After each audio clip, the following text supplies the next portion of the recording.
గత 10 సంవత్సరాలు పాలించిన వారు తెలంగాణ తల్లిని తెరుమరుగు చేశారని సీఎం రేవంత్ రెడ్డి విమర్శించారు.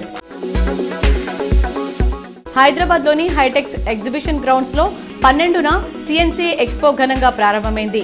దేశ నలుమూలల నుంచి కొన్ని రాష్ట్రాలకు చెందిన కేబుల్, ఇంటర్నెట్ విభాగాలకు చెందిన ప్రతినిధులు పాల్గొన్నారు.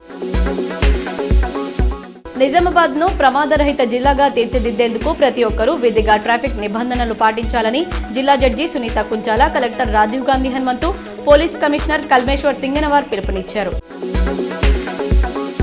ఢిల్లీ లిక్కర్ స్కామ్ కేసులో బెయిల్పై విడుదలైన బీఆర్ఎస్ ఎమ్మెల్సీ కవిత హైదరాబాద్కు బయలుదేరారు. ఢిల్లీలోని తన నివాసం నుండి ఇందిరాగాంధీ అంతర్జాతీయ విమానాశ్రయానికి చేరుకున్నారు. కామారెడ్డి జిల్లా కేంద్రంలోని విద్యానగర్ కాలనీలో విశ్వనాథం అనే వడ్డీ వ్యాపారిపై 4 యువకులు దాడి చేయగా హైదరాబాద్లోని ఓ ప్రైవేట్ ఆసుపత్రిలో చికిత్స పొందుతూ మృతి చెందాడు.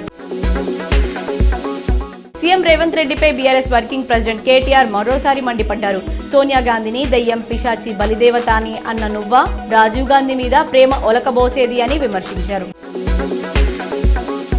నిజామాబాద్ నగర శివార్లోని శ్రీనగర్ గజానంద్ రైస్ మిల్ వద్ద దుబ్బా నుంచి మాక్లూర్ మండలం చిక్లీ వెళ్తున్న కారు లారీని ఢీకొనడంతో 2 వ్యక్తులు మృతి చెందగా మరొకరికి గాయాలయ్యాయి.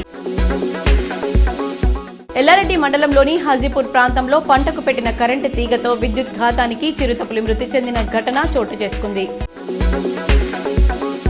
తెలంగాణ సమగ్ర శిక్ష ఉద్యోగుల సంఘం నిజామాబాద్ ఆధ్వర్యంలో తమను రెగ్యులరైజ్ చేయాలని, బేసిక్ పే అమలు చేయాలని డిమాండ్ చేస్తూ జిల్లా కేంద్రంలో నిరసన తెలిపారు. విద్యుత్ పోరాట స్ఫూర్తికి నేటికి ఛార్జీల పెంపుదలలో ఆలోచించే పరిస్థితి ఉందని సిపిఎం జిల్లా కార్యదర్శి రమేష్ బాబు పేర్కొన్నారు.